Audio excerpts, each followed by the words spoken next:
Friends, जय हिंद, वंदे मातरम। Welcome back to our YouTube channel. Friends, आपने हाल फिलहाल में इस तरह के न्यूज आर्टिकल्स देखे होंगे, क्योंकि इंडियन मीडिया जब भी चाइना की बात आती है तो इंडियन मीडिया उसे ज्यादा कवर करती नहीं है। उसका कारण ये है क्योंकि चाइना का जो पैसा है वो भारत की जो मीडिया है उसमें अच्छा खासा लगा हुआ है। इसीलिए आप देखेंगे कि चाहे तो वो प्राइवेट हो या ही तो उस मीडिया यानी कि मेन स्ट्रीम मीडिया हो, यानी कि प्राइवेट का मतलब है जो यूट्यूब वगैरह पे है या सोशल मीडिया पर है, ये चाहे तो वो हो या फिर मेन स्ट्रीम मीडिया हो, वो चाइना को लेकर के जब भी कोई नकारात्मक खबर आती है उसे नहीं दिखाते, उसे कवर नहीं करते। बाकी चाहे अगर पॉजिटिव खबर आएंगी तो आपको लगभग लगभग सभी जगह कवर होने के लिए मिलेंगे। इस तरीके की खबर आपने पढ़ी होंगी कि थाईलैंड से evolving a strategy to balancing act in that a belt and road area era, यानी कि चाइना के जो बेल्ट एंड रोड इनिशिएटिव था, क्योंकि आपने देखा होगा कि कंबोडिया और जो वियतनाम है उसका कंबोडिया और थाईलैंड इन दोनों का क्या है, युद्ध, बीच में युद्ध हुआ। और उस युद्ध में उन्होंने क्या किया कि चाइनीज जो बेल्ट एंड रोड इनिशिएटिव था उस पर उन्होंने अटैक किया। आप समझ गए आप? तो ये ना तो द हिंदू ने कवर की, ना और टाइम्स ऑफ इंडिया हो, हिंदुस्तान टाइम्स हो, इनके नाम ऐसे हैं, लेकिन ये जो है वो कहीं ना कहीं चाइना के पैसा इसमें लगे हुए हैं, इसलिए नकारात्मक खबर ये कवर करते नहीं। देखो, F-16 air strike destroy that ओची के ब्रिज, ओची के ब्रिज मतलब उस भाषा में इसका मतलब है belt and road, despite US and that Chinese intervention. अब इस तरीका के जब प्रहार होते हैं तो उन्होंने इस पर बमबारी की और उसके एवज में चाइना ने उनसे हाथ जोड़ करके बोला कि हमें भाईचारे को निभाना चाहिए। क्यों?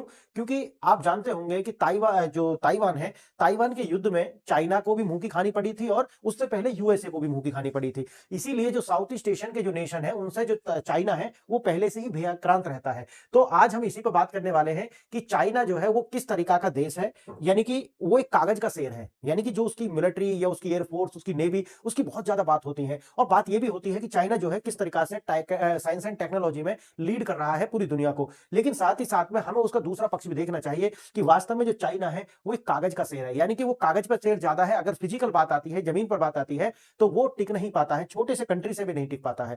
तो आज हम इसी का विश्लेषण करेंगे और बताएंगे कि किस प्रकार से चाइना को जो है मुंह की खानी पड़ी है साउथ ईस्ट एशियन एशिया के अंदर, और जो थाईलैंड है उसने जो है इनके जो बीआरआई है उस प्रोजेक्ट पर अटैक किया है। दूसरी चीज हम जानेंगे कि उस पर ही अटैक करने का कारण क्या है, चाइना ऐसा क्या कर रहा है वहां पर कि उन्हें अटैक करने के लिए मजबूर होना पड़ा है। तो आज हम इसी की पड़ताल करेंगे। देखते हैं, चीन पर चौतरफा हमला, थाईलैंड का प्रहार और अमेरिका की कार्रवाई। क्योंकि आप जानते हैं कि अमेरिका का जो है ये जो थाईलैंड है उसको जो मिला हुआ है, थाईलैंड को जो मिला हुआ है वो अमेरिका का साथ मिला हुआ है। अब मैंने आपको कई सारी वीडियोस में पहले भी बताया है कि जो अमेरिका है, अब वो चाइना की जो डोमिनेंस है या उसकी जो सुपरमेसी है या फिर उसको जो डॉलर है, उस डॉलर की सुपरमेसी को खत्म करने के लिए जिस तरीका से चाइना कार्य कर रहा है और सोच रहा है कि जो उनकी रेनमेन भी है वो जो है वर्ल्ड जो डॉलर है उसको रिप्लेस कर दे, ये बात अमेरिका समझ चुका है। और जब अमेरिका समझ चुका है, इसका मतलब है कि जो अमेरिका स्टेप लेता है यूरोप को वो स्टेप लेने ही होते हैं। ये आज से नहीं, ये उनका एक अपना बना हुआ सिद्धांत है। अब देखिए, थाईलैंड को जो है अमेरिका की सपोर्ट है, अमेरिका के उस पर F-16 जो है अमेरिका का, उन दोनों के बीच में जो है समझौता भी।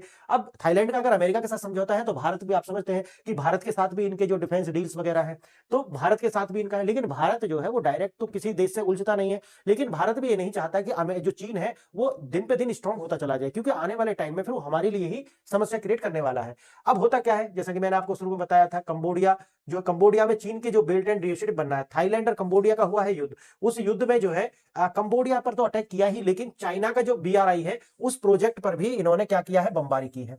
अब उसका पीछे का कारण मैंने बताया है, उसके पीछे है अमेरिका। और एक और कारण है, जहां जैसा कि आपने देखा होगा कि दुनिया के अंदर जितने भी साइबर फ्रॉड हो रहे हैं, चाइना अपने देश से करता है, लेकिन वो अपने देश से किसी दूसरे, यानी कि स्टेट टू स्टेट जितने भी वारफेयर होते हैं वो अपने देश से उनको नहीं करता, बल्कि जैसे कंबोडिया हो गया या दुनिया के किसी और देश को में बेस बनाता है, वहां से जो है वो अटैक करता है, ताकि चाइना जो कभी वो पकड़े भी जाए तो चाइना की अपनी छवि खराब ना हो। तो एक ये है, और दूसरा क्या है कि बहुत सारा जो साइबर फ्रॉड होता है, धन मनी का जो जो लॉस होता है लोगों को, उसमें भी इनका हाथ है, जो चाइनीज जो है ये साइबर अटैकर है इनका। अब देखिए आप, होता क्या है वो मैं आपको समझाता हूं। निशाना चीन स्कैमर सेंटर्स का नेटवर्क, ये वाला जो ये तोड़े हैं, ये क्यों? क्योंकि ये जो रोड है, यानी कि 3 ब्रिज है इसके अंदर, 1 2 3, ये जो है उस जगह को लिंक करते हैं जहां पर बैठे हुए हैं चाइनीज स्कैमर्स।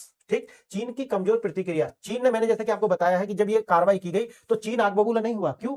चोर की दाढ़ी में तिनका। चीन जानता है कि वो कर क्या रहा है वहां पे, इसीलिए चीन ने क्या बोला है कि सैन्य जवाब देने के बजाय चीन ने युद्ध विराम की अपील की है कि भाई हम भाईचारे से रहना चाहिए। ये है कमजोरी की निशानी। जब आपसे कोई कहता है ना कि भाईचारे से रहो, तो इसका मतलब है कि वो दो पक्ष हो सकते हैं। एक तो वो है कि अभी वो पावर में नहीं है इसलिए आपसे भाईचारे की बात कर रहा है, दूसरा वो इसलिए ऐसी बात कर रहा है कि वो डरा हुआ है। बस दो ही बात है और कुछ नहीं। अमेरिका की वित्तीय कार्रवाई, चीनी संपत्ति जब्त। अब वहां पे होता क्या है, ये अमेरिका के अंदर दूसरी कार्रवाई होती है। यानी कि मैं जो आपसे बता रहा हूं कि चीन को किस तरीके से घेर रहा है अमेरिका, और अमेरिका क्यों घेर रहा है वो मैं 4 से 5 वीडियो से लगातार बना चुका हूं। तो अब देखिए ऐसा क्यों घेर रहा है, क्योंकि डॉलर की सुपरमेसी। चाइना भी जो है वो सोचता है कि भाई डॉलर को रिप्लेस करके जो रेनमिन है उसकी जो करेंसी है वो वर्ल्ड का जो ट्रेड है वो उसमें होने लगे। अमेरिका कभी ये नहीं चाहेगा, इसीलिए अमेरिका क्या कर रहा है, अब चारों तरफ से जो है वो चाइना को घेरने का प्रयास है। जैसे कि उन्होंने क्या है कि उनके जो कई सारे स्टेट है, 50 स्टेट है यानी कि यूनाइटेड स्टेट ऑफ अमेरिका में, तो वहां का एक स्टेट है जिसने कोविड-19 की जो महामारी फैलाई थी उसके लिए चाइना पर लगाया है क्या क्या लगाया है, वहां पर उनके ऊपर लगाया है कि भाई आप हमें इतने सारे रुपए देंगे, टैक्स लगा दिया, या कहो कि आप हर्जाना उन्हें देना पड़ेगा। कितना है, $25 बिलियन। कितना हर्जाना देना पड़ेगा, $25 बिलियन। ये मिसौरी नाम का एक राज्य है अमेरिका का, उसने इस अब इन्होंने पैसे देने से जब मना किया चाइना ने, तो उन्होंने चाइना की जो वहां पर संपत्ति थी उसको कुर्क कर लिया, जब्त कर लिया, और उसको बेच करके वो 25 बिलियन जो भी उनका बनेगा वो वसूलने वाले। अब क्योंकि चाइना ने पूरी दुनिया के अंदर जो है ये अपने इस तरीके से जो संपत्ति है वो बनाई हुई है। अब क्या होगा कि अमेरिका जो कार्य कर रहा है वही कार्य आप धीरे धीरे देखेंगे कि पूरा जो यूरोप के जो देश है वो चाइना के साथ यही कार्य करेंगे, और सिर्फ यूरोप के ही देश नहीं, अफ्रीकन कंट्रीज में भी, क्योंकि चाइना ने अपना इतना सारा पैर फैला दिए हैं कि अब जो है अमेरिका समझता है कि अगर हमने इनका जो ये बीआरआई जैसे जो प्रोजेक्ट है इनको अगर हम रोकते हैं, और चाइना का जो इन्वेस्टमेंट ये पूरी दुनिया में कर रहा है अगर हम इसको रोकते हैं, तो जो अभी आपने खबर भी सुनी होगी कि चाइना ने 1 साल के अंदर जो उन्होंने प्रॉफिट कमाया है वो $1 ट्रिलियन है, $1 ट्रिलियन। तो इसे देख करके भी अमेरिका की जो आंखें हैं वो खुली हुई है, उन्हें लगता है कि अगर हमने ये नहीं रोके तो हो सकता है कि ये हमें भी जल्दी से ही ओवरटेक करके आगे निकल जाए। अब दुनिया भर में जो है वो चाइना की जो संपत्ति है उनको जब्त किया जाएगा। अब मैंने आपको बताया कि ये जो न्यूज मैंने आपको पढ़ाई है आप जाकर के गूगल करेंगे तो आपको इसकी न्यूज मिल जाएंगी, लेकिन इंडियन मीडिया ने इसे कवर नहीं किया। और उसका कारण क्या है, क्योंकि जो इंडियन मीडिया है उसके अंदर या फिर जो बड़े बड़े इन्फ्लुएंसर्स होते हैं उनके ऊपर चाइना का सीधा प्रभाव है। चाइना उनको अपने देश में बुलाता है, पैसे देता है, बड़े बड़े, आप किसी को भी देखिए चाइना की बुराई करते हुए आपको नजर नहीं आएंगे। उसका कारण यही है कि चाइना जानता है कि किसको किस तरीका से खरीदना है। क्लियर। अब देखिए ड्रैगन पर प्रहार। क्या है ड्रैगन पर प्रहार, जो मैंने अभी बताया। 2 मोर्चों पर चीन को ऐसी ह्यूमिलिएशन झेलनी पड़ी है, कहां पर, वही थाईलैंड कंबोडिया। चीन का अहंकार, और दूसरा मोर्चा क्या है, अमेरिका के अंदर अहंकार चकनाचूर। थाईलैंड ने F-16 से, देखो F-16 का प्रयोग ये अमेरिका ने दिया है। 3 विशालकाय जो इनके ब्रिज है उन पर बमबारी की, और बमबारी करके जो ये जो ब्रिज है ये बीआरआई के तहत बनाए जा रहे थे, बेल्ट एंड रोड इनिशिएटिव के, और ये 3 विशालकाय जो पुल थे उनको पलक झपकते ही नष्ट कर दिया। हमलावर अमेरिका या नाटो नहीं, जैसा कि मैंने आपको बताया किसने किया है, ये किया है दक्षिण पूर्व एशिया का एक छोटा सा देश है थाईलैंड के द्वारा। क्लियर, थाईलैंड के द्वारा किया गया है। चीन इंफ्रास्ट्रक्चर को मिट्टी में मिला दिया गया, और बीजिंग कुछ नहीं कर पाया। क्यों नहीं कर पाया, क्योंकि जो 2 कारण मैंने आपको और बताए थे, एक तो अमेरिकन इन्वॉल्वमेंट है, ये तो समझ में आ रहा है। दूसरी चीज ये है कि जहां पर ये ब्रिज लेकर के जाते थे, जिस शहर को कनेक्ट करते थे, मैं अभी आपको बताऊंगा, वहां पर बैठे हुए चीनी हैकर्स जो है वो पूरी दुनिया पर साइबर अटैक करते हैं। अगर चीन कुछ बोलता तो उसकी ही क्या है, फजीहत हो जाती, और क्योंकि ये पूरे के पूरे जो सबूत है वो थाईलैंड के पास है, तो इसलिए वो कुछ नहीं बोला।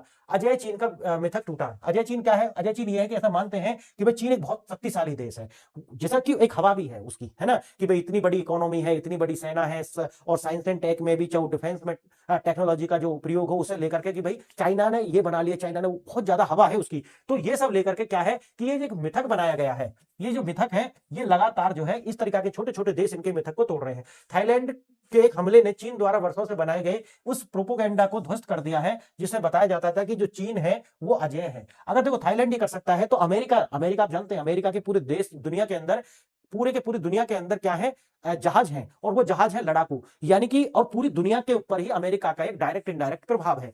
अब अगर थाईलैंड के अंदर ये करा सकता है अमेरिका, तो रसिया यानी कि अफ्रीका के अंदर भी करा सकता है। जितने छोटे छोटे देश दुनिया के अंदर है, अमेरिका का प्रभाव ये है कि वो वहां पर ये सारे कार्य करा सकता है, और चाइना जो है वो खड़ा हुआ देखेगा, चाइना कुछ नहीं कर पाएगा। और चाइना को एक सेठ यानी कि जो विक्रेता है उसकी छवि जो है वैसे भी खराब करी हुई है। आप देखते होंगे कि सबके मन में एक ये है कि ये तो चाइना का माल है, चाइना कितना ही भी अच्छा प्रोडक्ट बना ले, लेकिन उसकी जो छवि एक बार बना दी गई है ना, अब एप्पल जो है कितना ही भी खराब प्रोडक्ट बनाए तो उसकी जो छवि है हमारे दिमाग में, एक परसेप्शन जो है ना, वही तो रियलिटी में कन्वर्ट होता है। तो जो परसेप्शन है वो ऐसा बनाया हुआ है कि भाई जो चाइना का जो सामान है, चाइना तो एक फर्जी है, मतलब फर्जी टाइप का होता है ना, वो है, तो उसकी छवि तो खराब है। दूसरी कारण ये भी है कि चाइना की अपनी जो एक हार्ड पावर है, यानी कि वहां पर जो कम्युनिज्म और उनका जो इतिहास रहा है वो इस तरीका का है कि अमेरिका जो चाइना है कभी भी सॉफ्ट पावर के रूप में बेच ही नहीं पाता अपने आप को, क्योंकि उन्होंने सॉफ्ट पावर पर काम नहीं किया, वो एक टोटली हार्ड पावर है, दिखाने के लिए कुछ भी हो। अब ये जो उसके विपक्ष में जाती है बातें, लेकिन पक्ष में क्या जाती है, वही है कि वो पूरी दुनिया के लिए जो है सस्ता माल प्रोवाइड कराता है, पूरी दुनिया का जो।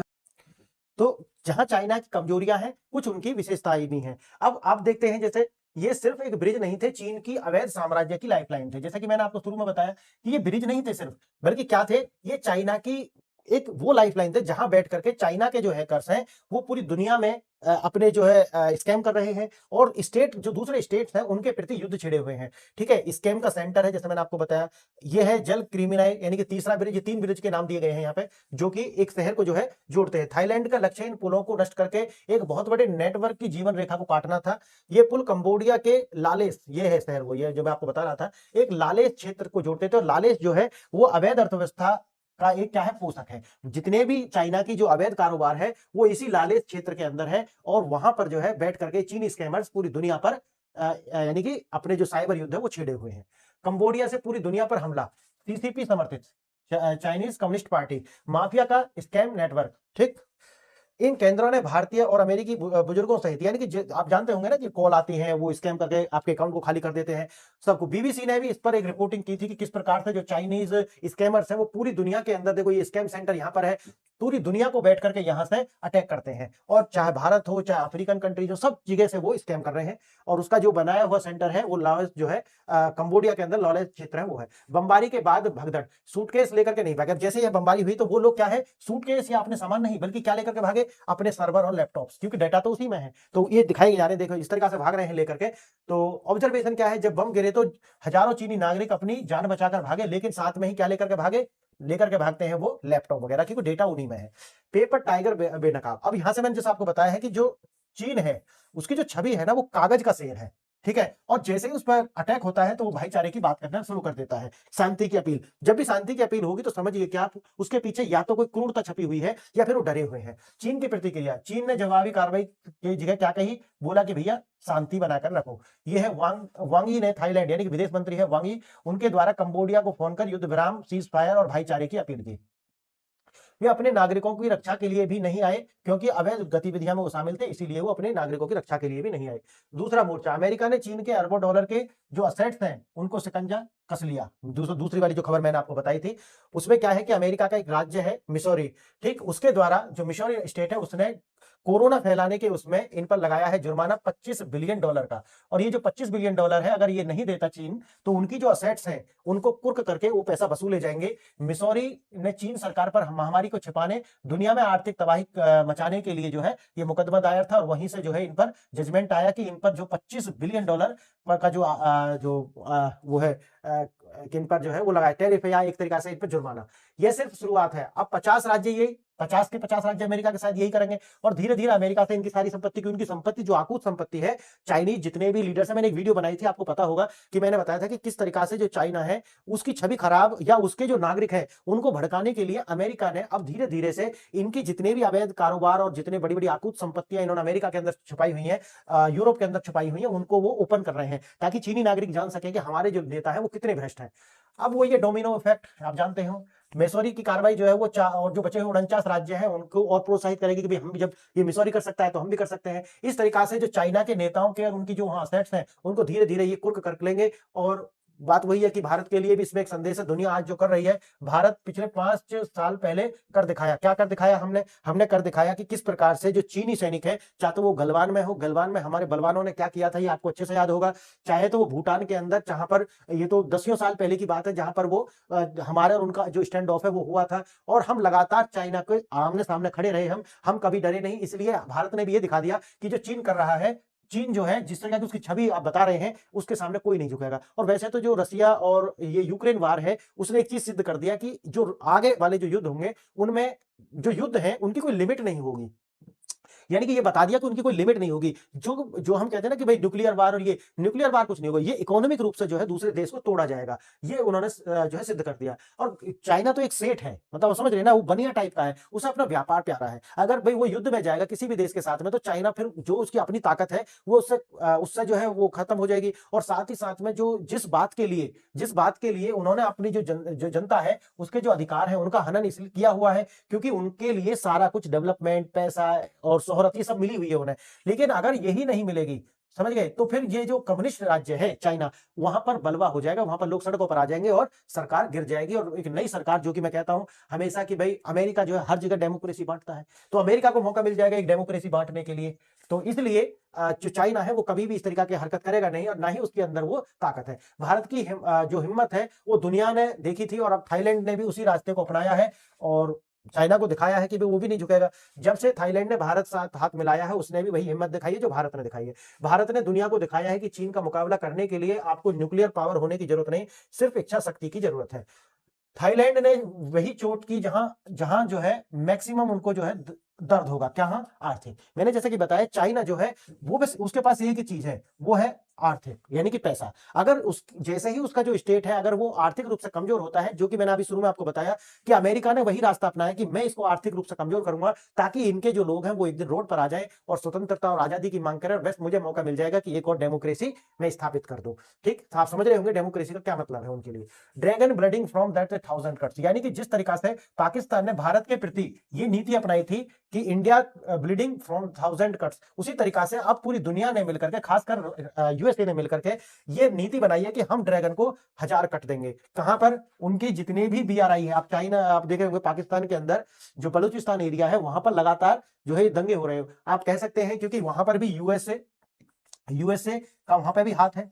ठीक, क्योंकि आप जानते हैं कि बीआरआई अगर वहां सफल नहीं होता है तो ये इसका भी एक बहुत बड़ा मैसेज जाएगा। दूसरा है इकोनॉमी धीमी हो रही है, अगर इकोनॉमी धीमी होगी तो आप जैसा कि मैंने आपको बताया यही तो पावर है चाइना की, अगर ये कम होती है तो फिर अमेरिका को फिर मौका मिल जाएगा अपना वो दिखाने का कि भाई मैं डेमोक्रेसी लाऊंगा। अफ्रीका में चीनियों की बाहर निकाला जा रहा है, अफ्रीका में आप देख रहे होंगे कि चीनियों को जो है उनके साथ अच्छा व्यवहार नहीं है। अब चाइना की एक छवि जो है ना वो ये भी बना दी है कि ये जो है वो चोर है, यानी कि आपको जो आपके देश को कर्ज में फंसाएगा और फिर आपके यहाँ पर अपना एक आर्मी बेस बना करके तैयार कर लेगा और फिर आपको ये लूटेगा। यानी कि एक तरीका से ये दोबारा से वही जो ईस्ट इंडिया कंपनी है वही लौट करके आ रही है, और उससे भी ज्यादा क्रूर तरीका से आएगी। असेट्स, यानी कि अमेरिका में जो संपत्ति जब्त हो रही है ये भी आपको एक चीज दिखाती है।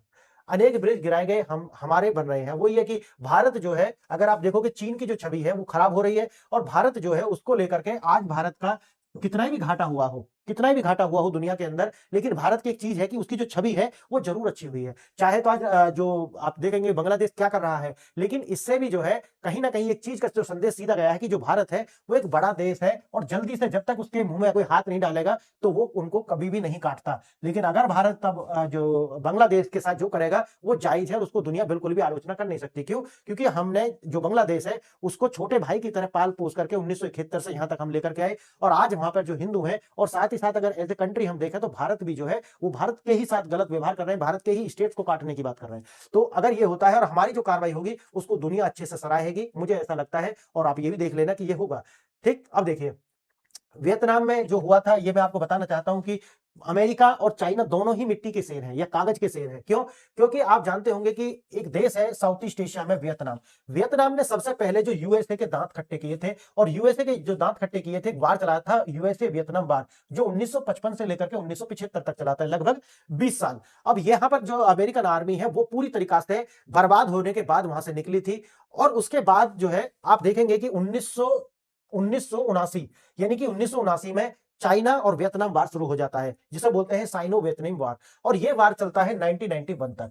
क्लियर? 1991 तक ये चलता है, लगभग 12 साल के करीब ये चलता है। और यहां से जब चाइना निकलता है तो बहुत कुट पिट करके निकलता है, उसके दांत खट्टे किए थे जो वियतनाम के लोगों ने, वियतनाम की सरकार ने। तो मैं इसलिए कहता हूं कि जो अमेरिका की जो आर्मी है, चाहे वो रसिया की आर्मी हो, चाहे वो चाइना की आर्मी हो, उनको हम वैसे देखने में बहुत बड़े हैं वो, उनकी आप देखोगे कि भी कितना डिफेंस पर खर्च करते हैं, उनकी आर्मी कितनी बड़ी है, आप उनका जो साइंस एंड टेक पर यानी कि आर एंड डी पर खर्च करके वो डिफेंस जो इंफ्रास्ट्रक्चर उनका कितना ज्यादा मजबूत है। लेकिन एक चीज जो सबसे ज्यादा वहां पर कमी है, उनको एक्सपीरियंस नहीं है, यानी कि जमीन पर लड़ने का, जीतने का जो उनका जो मादा है वो है नहीं। लेकिन भारत जो है उसमें एक थोड़ा सा हम आगे हैं उसमें यह है कि पाकिस्तान के साथ में जिस तरीका से हमारे युद्ध जन्म से ही, जैसे ही पाकिस्तान का जन्म होता है तुरंत उस युद्ध शुरू हो जाते हैं और भारत की आर्मी पाकिस्तान के साथ रही हो, बांग्लादेश, यानी कि हमने लगातार युद्ध लड़े हैं और लगातार जीते हैं। तो इससे आप कह सकते हो कि भारत की जो आर्मी है उसके पास, यानी कि आर्मी हो, एयरफोर्स हो, जो डिफेंस है वो इनसे कहीं ज्यादा है। क्यों? हम एफिशिएंसी की बात करेंगे और हम देखेंगे कि उसका एप्लीकेशन जमीन पर कितना है।